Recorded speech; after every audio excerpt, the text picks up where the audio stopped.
Assalamualaikum warahmatullahi wabarakatuh. Selamat pagi anak-anak kelas 11 multimedia 1, 2, dan 3. Hari ini bertemu kembali di mata pelajaran bahasa Indonesia untuk materi yang kedua di semester kasar, yaitu materi yang berhubungan dengan teks eksplanasi. Kalau minggu lalu kita sudah membahas tentang teks prosedur, hari ini kita akan membahas materi yang baru tentang teks eksplanasi. Tapi sebelum pembelajaran kita mulai, marilah kita berdoa terlebih dahulu agar Allah senantiasa memudahkan kita untuk menerima setiap pembelajaran pada pagi hari ini. Doa mulai. Doa selesai. Tolong kalian siapkan catatan kalian, tulis setiap poin-poin penting pada penjelasan Ibu untuk materi teks eksplanasi. Jangan lupa absensi di link yang sudah Ibu share di grup WA kalian masing-masing.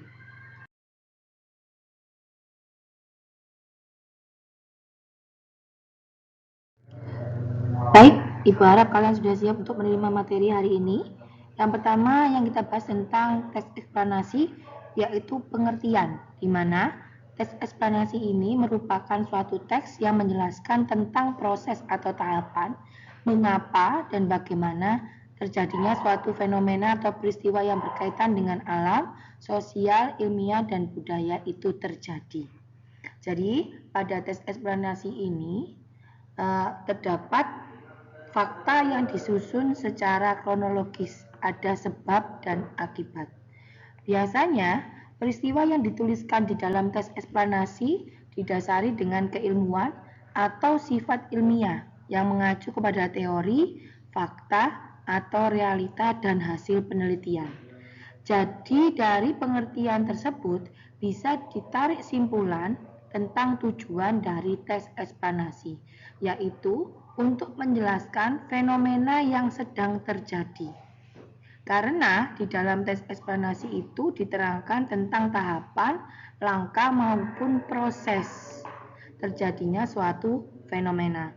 Yang kedua, tujuannya adalah untuk menjelaskan sebab akibat suatu peristiwa itu terjadi. Masuk ke pemaparan selanjutnya. Dari pengertian teks eksplanasi tadi kita bisa menarik kesimpulan bahwa ciri-ciri dari teks eksplanasi itu bisa, yang pertama, strukturnya terdiri dari pernyataan umum, urutan sebab akibat, dan interpretasi. Nanti Ibu jelaskan lebih dalam di strukturnya. Terus yang kedua, informasinya yang dimuat berdasarkan fakta atau faktual yang benar-benar terjadi atau real. Kemudian yang ketiga, fakta memuat informasi yang bersifat ilmiah atau keilmuan. Contohnya seperti IPA atau sains. Kemudian yang keempat, memiliki atau menggunakan penanda urutan. Karena bentuknya urutan, teks eksplanasi merupakan proses, berarti ada proses pengurutan.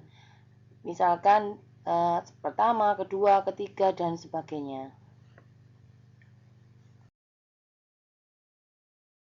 Masuk ke penjelasan berikutnya tentang struktur teks eksplanasi. Yang pertama, teks eksplanasi terdiri dari 3 bagian. Yang pertama, pernyataan umum atau identifikasi. Biasanya berisi pernyataan umum mengenai topik yang akan dijelaskan, terkait dengan fenomena alam, sosial, budaya, dan fenomena-fenomena lainnya. Yang kedua, urutan sebab akibat. Bisa juga disebut dengan penggambaran rangkaian kejadian.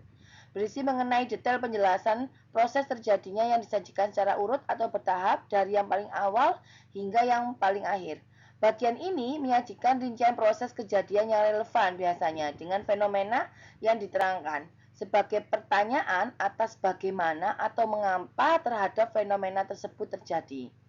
Jadi rincian pada urutan struktur yang kedua ini, rinciannya berpola atas pertanyaan bagaimana atau berpola atas pertanyaan mengapa. Jadi bagaimana terjadinya sesuatu atau mengapa kejadian itu bisa terjadi.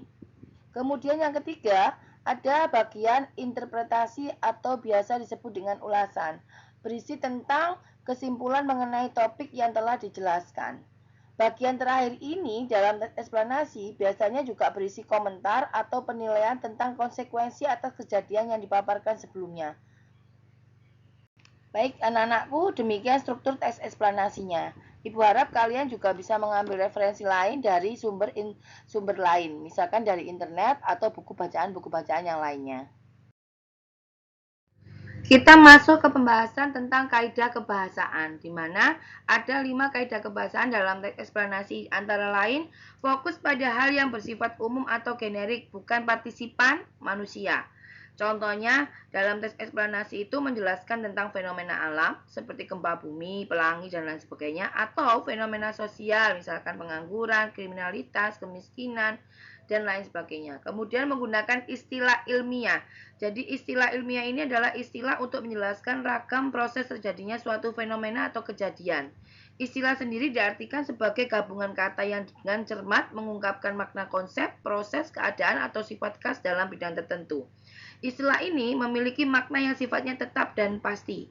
Tanpa konteks kalimat pun bisa berdiri sendiri.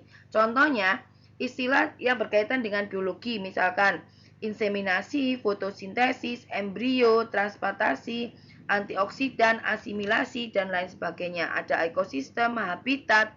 Kemudian ada istilah yang berkaitan dengan matematika, misalkan ada diagram, grafik, faktor, implikasi, integral, dan lain sebagainya. Yang ketiga, lebih banyak menggunakan verba material dan verba relasional.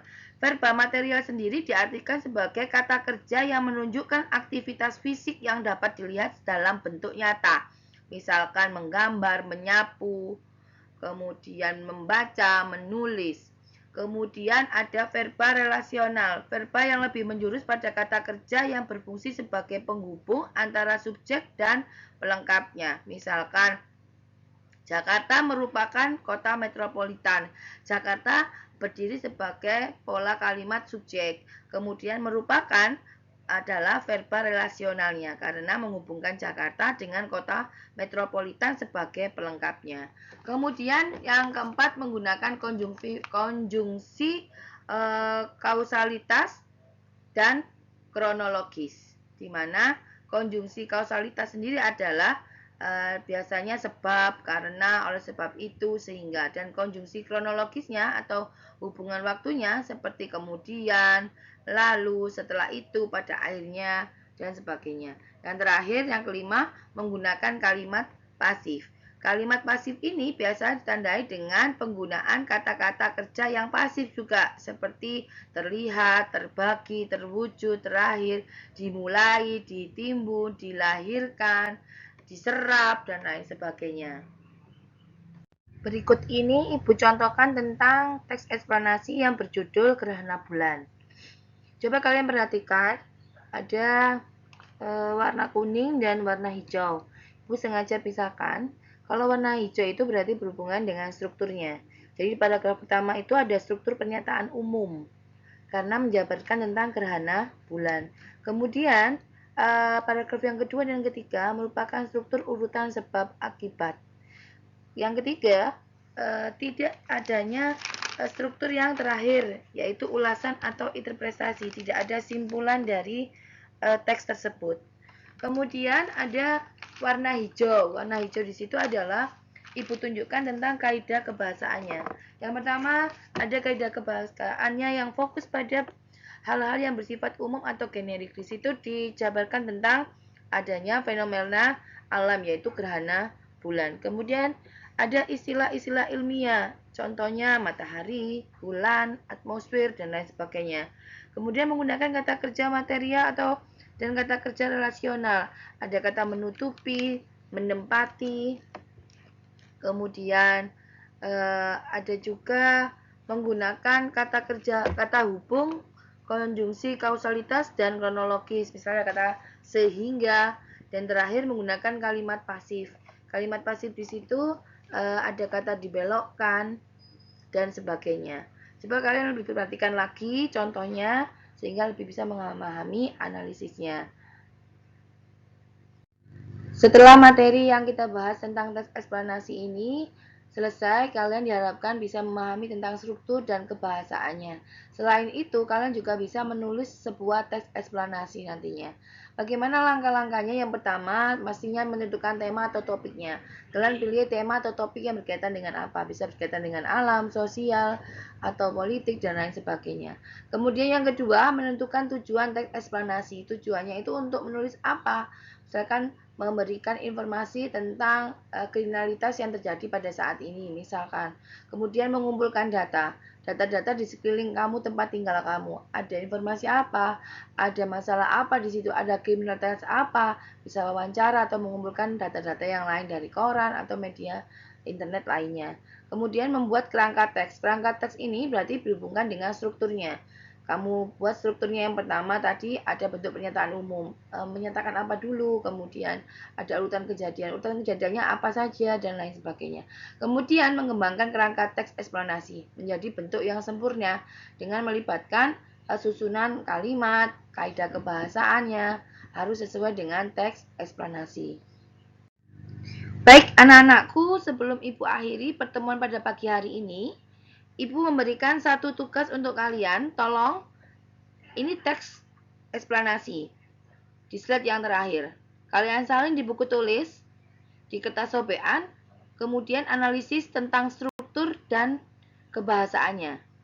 Dikumpulkan 1 hari, maksimal 1 hari setelah proses pembelajaran hari ini. Tidak ada yang terlambat. Tolong foto dan kirim di WA Ibu dalam bentuk kolase saat kamu mengerjakan dan tugasnya. Kemudian sebelum Ibu akhiri, Ibu memberikan kesimpulan tentang materi pada hari ini. Teks eksplanasi diartikan sebagai teks yang memuat tentang terjadinya sesuatu. Kemudian di dalam teks eksplanasi itu ada ciri-ciri, antara lain memuat fakta, kemudian terdiri dari struktur yang berupa pernyataan umum, urutan sebab akibat, dan ulasan atau interpretasi. Memiliki atau menggunakan urutan seperti pertama, kedua, ketiga, dan sebagainya. Dan fakta yang dimuat biasanya juga bersifat ilmiah atau keilmuan. Ada melibatkan 3 struktur dalam teks eksplanasi. Yang pertama, ada bentuk pernyataan umum, urutan kejadian, dan ulasan atau interpretasi. Ada juga kaidah kebahasaan yang terbagi menjadi fokus pada hal yang bersifat umum, banyak menggunakan istilah ilmiah, menggunakan kata kerja material dan relasional, menggunakan konjungsi, kausalitas, dan kronologis, kemudian menggunakan kalimat pasif. Dari penjelasan Ibu pada pembelajaran hari ini, tolong kalian juga mencari sumber referensi lain agar nanti bisa menambah pengetahuan kalian tentang materi teks eksplanasi. Ibu akhiri, Assalamualaikum warahmatullahi wabarakatuh. Jangan lupa untuk absen di link yang sudah Ibu sediakan dan mengerjakan tugas. Karena untuk menambah nilai kalian saat rapot, nantinya berguna untuk kelulusan dan untuk kalian daftar perguruan tinggi. Misalkan kalian setelah lulus ini berkeinginan untuk kuliah.